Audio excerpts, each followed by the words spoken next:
Hello everyone, this is the part 2 from Cambridge Connection, second edition Geography, chapter number 5, Disasters. In part 1 हम ये सारी चीज़ें discuss कर चुके हैं. अर्थक्वेक हम डिस्कस कर रहे थे. Did you know we have discuss. अब हम आगे बात करते हैं नेक्स्ट डिज़ास्टर की, दैट इज़ ड्राउट्स. तो ड्राउट्स क्या हैं आप यहाँ पिक्चर में देख सकते हो. जो सूखा पड़ जाता है उसको ड्राउट्स बोला जाता है. Refer to an exceptionally long period of severe water shortage and absence of rainfall. मतलब जब बहुत लंबे समय के लिए पानी की कमी हो जाए या बारिश ना हो, उसकी वजह से इस तरह की ज़मीन में दरारें पड़ जाती हैं, सूखा पड़ जाता है.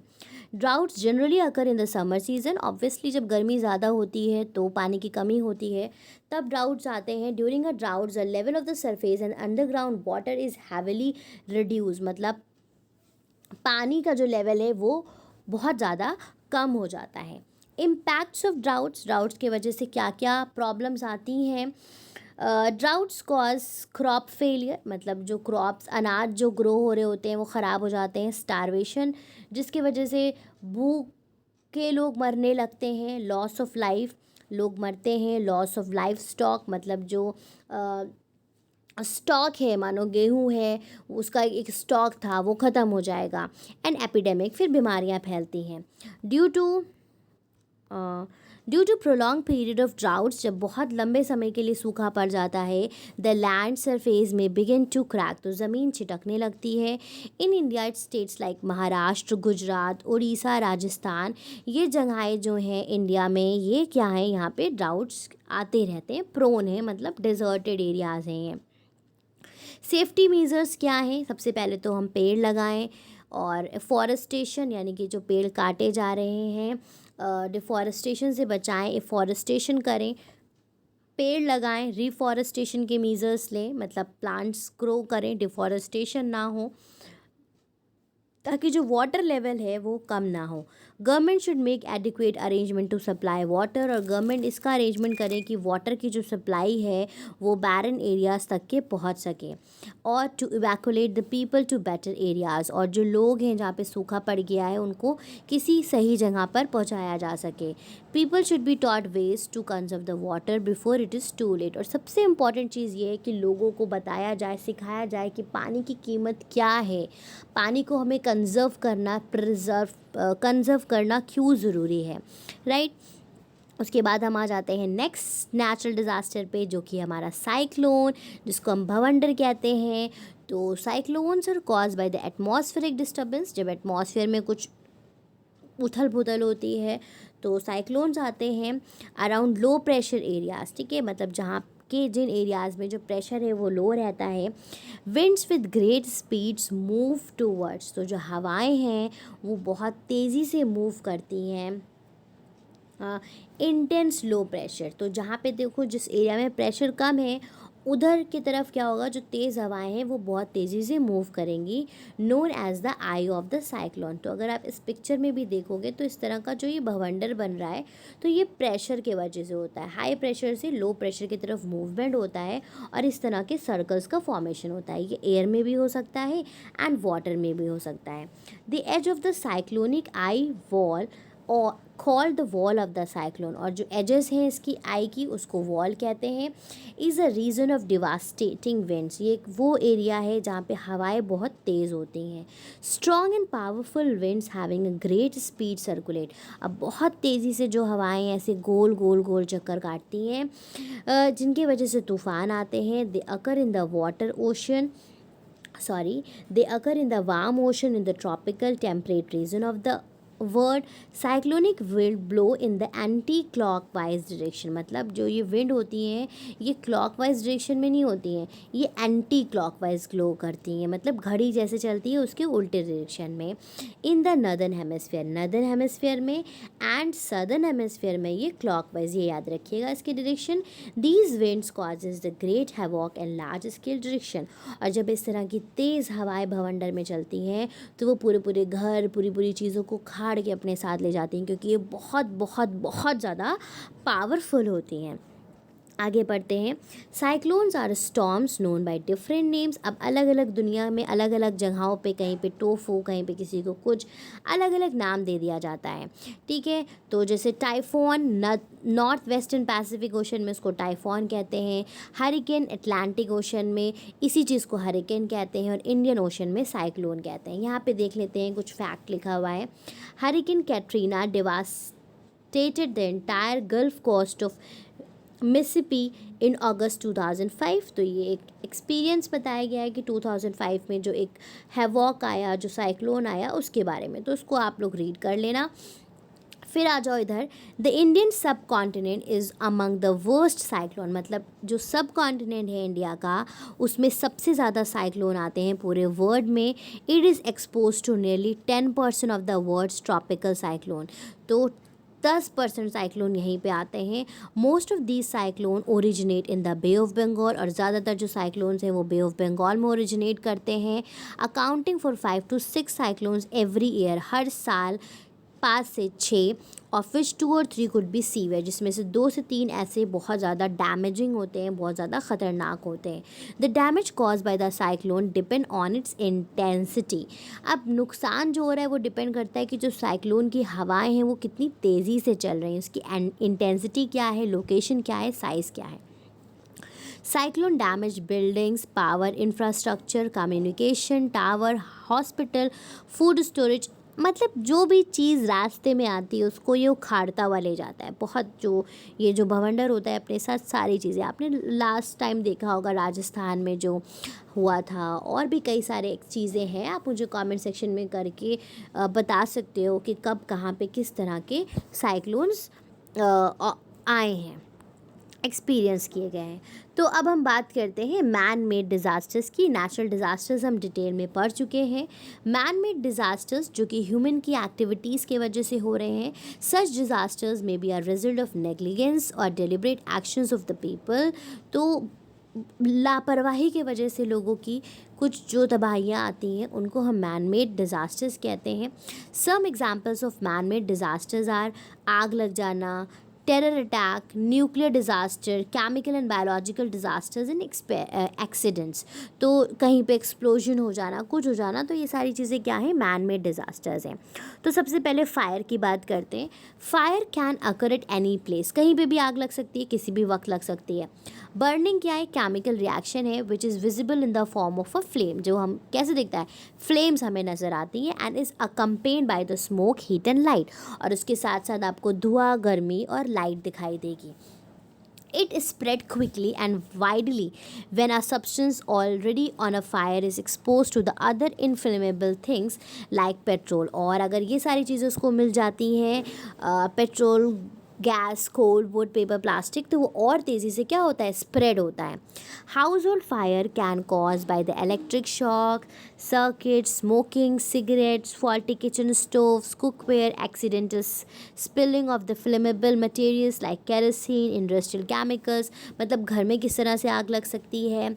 Industrial and chemical fibres are cause by the explosion और due to the machine failure. मतलब घर में अगर गैस स्टोव प्रॉपर नहीं है, सिगरेट्स के वजह से या कुकवेयर के वजह से, या कहीं पे मिट्टी का तेल वगैरह गिर गया उसके वजह से, इन चीज़ों की वजह से आग लगती है। इंडस्ट्रीज़ वगैरह में क्या होते हैं, एक्सप्लोजन्स हो जाते हैं, मशीन्स ख़राब हो जाती हैं, उसके वजह से आग लग जाती हैं। तो यहाँ पे आप पिक्चर देख सकते हो, बिल्डिंग में पूरे में आग लगी हुई है।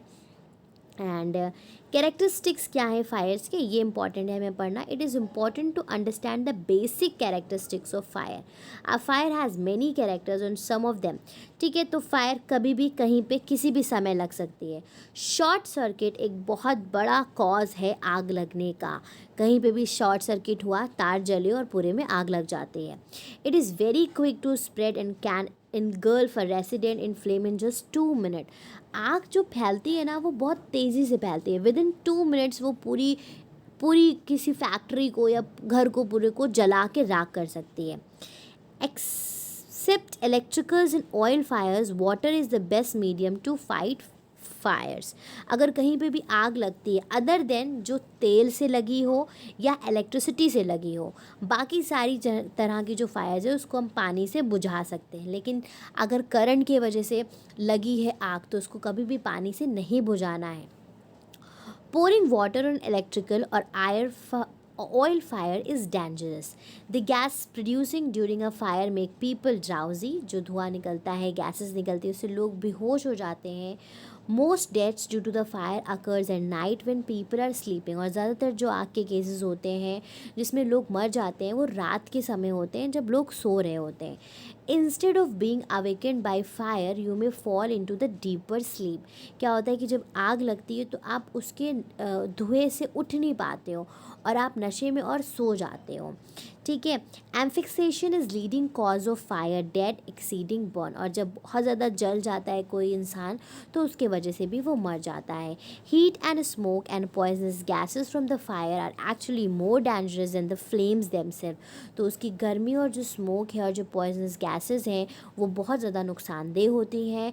The super hot air from the fire seize the lung. तो वो हमारे लंग्स के लिए भी क्या है, नुकसानदेह. तो ये हो गया फायर के बारे में. अब नेक्स्ट हम आ जाते हैं टेरर अटैक. टेरर अटैक्स क्या होते हैं और ये मैन मेड की कैटेगरी में आते हैं. चलिए इसको भी हम पढ़ लेते हैं. और just a second. Terror attacks. A terrorist or terror attack refer to the sudden and deliberate use of violence to intimidate people in order to achieve political or religious goal. ठीक है. टेरर अटैक क्या है? जो आतंकवादियों का हमला होता है किसी अपनी पर्सनल लीड के वजह से, अपनी किसी चीज़ को मनवाने की वजह से, एक अचानक से हमला हो जाना, वॉयलेंस क्रिएट करना, उसको हम क्या कहते हैं, टेररिस्ट या फिर terror attack. Terror attack are a threat to the society. एक तरह से क्या है, बहुत बड़ा ख़तरा है सोसाइटी के लिए. The attackers are known as terrorist. और जो लोग ऐसे अटैक करते हैं उनको क्या कहते हैं, उनको टेररिस्ट कहते हैं. There are numerous instances of terror attack all over the world, and one of the worst terror attack was 1911 in the United state. तो सबको इसके बारे में पता है 9/11 के बारे में. आप कमेंट सेक्शन में मुझे कमेंट करके इसके बारे में और बताएंगे. ये सबसे भयानक वर्स्ट टेररिस्ट अटैक था और जो कि 9 नवंबर को हुआ, 9/11 में हुआ था and in the United state. On September 11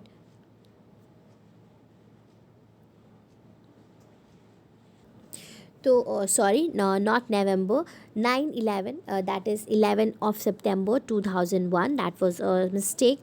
Terrorists hijacked a series of passengers aeroplanes and conducted attack on the World Trade Center in New York and other 2 locations. तो जो न्यूयॉर्क में वर्ल्ड ट्रेड सेंटर है and 2 more location US में, वहाँ पे ये attack हुआ था. This result in nearly 3,000 deaths. तो everybody is aware of this attack and this was the world most terrible attack. Right.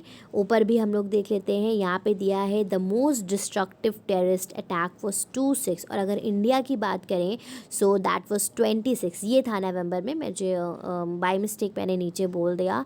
26/11 that is in November. This happen on 26 November 2008. आपको इन dates को याद करके रखना है.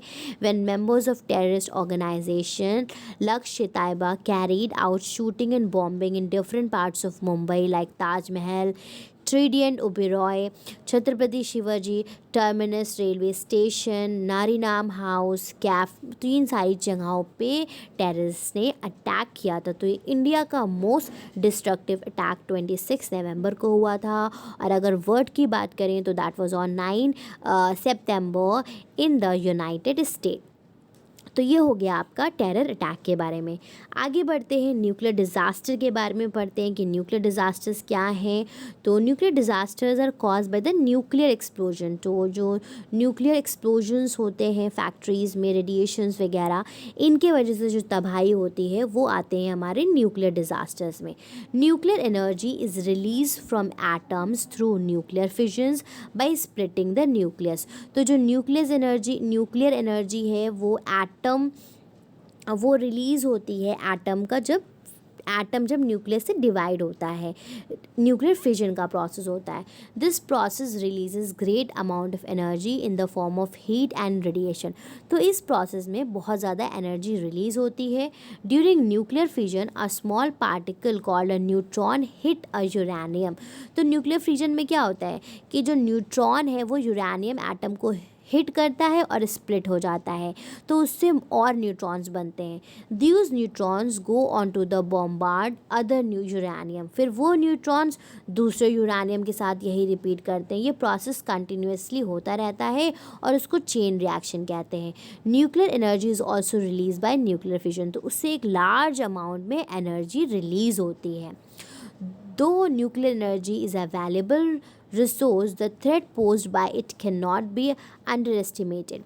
Nuclear bombs are the weapons of mass destruction, so are accidents in nuclear power plants. तो nuclear bombs बनते हैं जैसे, तो वो क्या है, वो मास डिस्ट्रक्शंस के लिए हैं, डिस्ट्रक्शन के लिए हैं।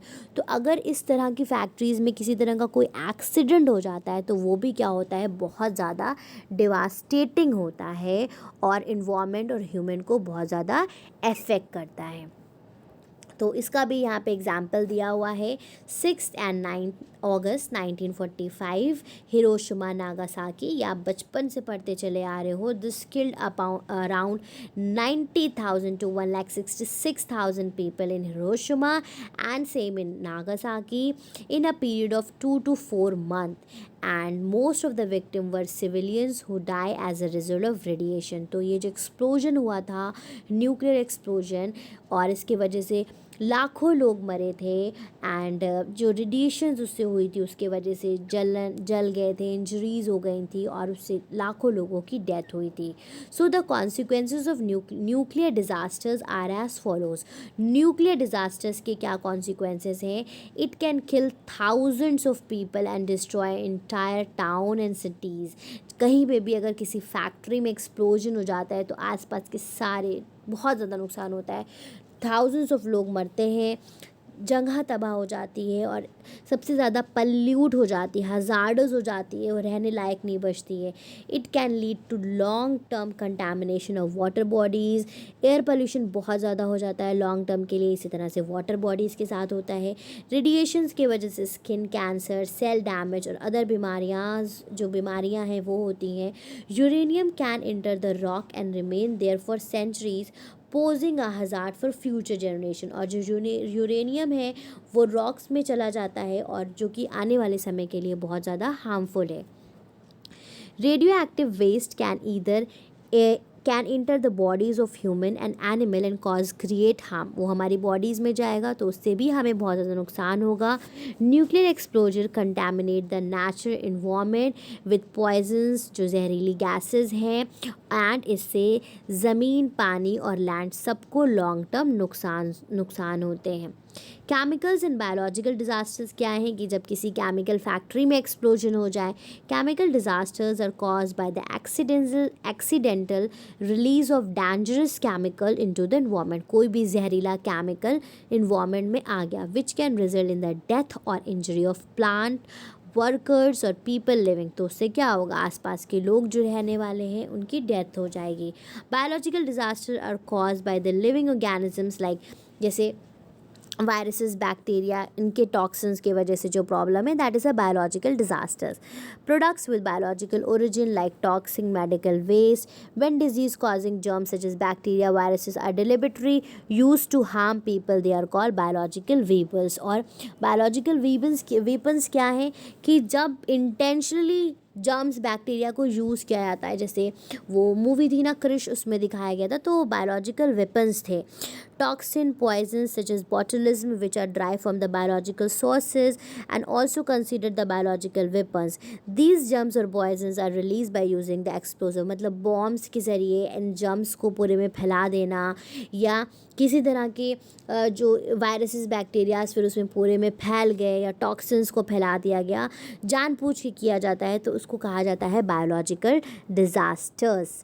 On the night of 2 December 1984, the Union Carbide pesticide plant in Bhopal, India began to leak poisonous methyl isocyanide gas and other toxin into the atmosphere. तो ये एक तरह का chemical disaster है.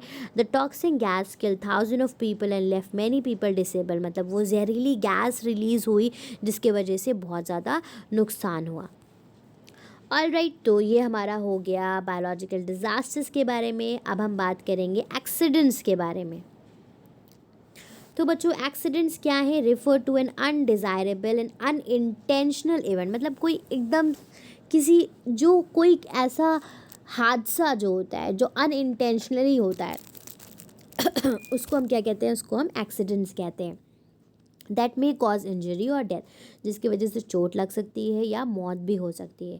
When an accident cause death of many people it is considered as disaster. जब किसी accident की वजह से बहुत ज़्यादा लोगों की डेथ होती है तो उसको डिज़ास्टर कहते हैं. रोड एक्सीडेंट हो सकता है, जैसे ब्रेक फेलियर, ठीक है, या स्पीड लिमिट को क्रॉस करके गाड़ी चलती चली गई, या एरोप्लेन्स वगैरह जो क्लैश हो जाते हैं, ये सभी आपके आते हैं डिज़ास्टर्स की कैटेगरी में. 28 November 2016 में a plane carrying a Brazilian football team crashed near Medellin, Colombia, killing 71 people, most of the player. इसी तरह से और भी बहुत सारे इंसिडेंट्स हैं. अभी लास्ट ईयर पे आपका पाकिस्तान में जो प्लेन क्रैश हो गया था, और भी कई सारे एग्जांपल्स हैं. तो आप मुझे कमेंट सेक्शन में ज़रूर बता सकते हैं इस तरह के इंसिडेंट्स के बारे में. तो यहाँ पे हमारा मैन मेड डिज़ास्टर्स भी ख़त्म होते हैं. अब हम केस स्टडीज़ पढ़ेंगे कि जहाँ पे जो फ्लड्स वगैरह हुए या जो भी क्लैमिटीज़ हुई उनके बारे में. So students, this we are going to study in part 3. उम्मीद है कि पार्ट 2 में आपको सारी चीज़ें समझ में आई होंगी. एंड मैंने आपसे कुछ क्वेश्चन किए थे पार्ट 1 में कि लास्ट अर्थक्वेक किस ईयर में एक्सपीरियंस हुआ था. आई होप कि आपने मुझे कमेंट सेक्शन में कमेंट करके बताया होगा कि इट इज़ 15, 16, 17 किस ईयर में आया था और किस मंथ में आया था. थर्ड वीडियो में हम उसको डिस्कस करेंगे. उसके आंसर्स भी आपकी बुक में दिए हुए हैं. अगर आपके पास ये बुक है तो आप ओपन करके देख सकते हैं. बाकी हम केस स्टडीज़ अब पढ़ेंगे. केस स्टडीज़ में क्या है, कब कौन सी क्लैमिटी कहाँ हुई है, उसके बारे में हम डिस्कस करेंगे. Thank you everyone for watching the videos. Have a great day.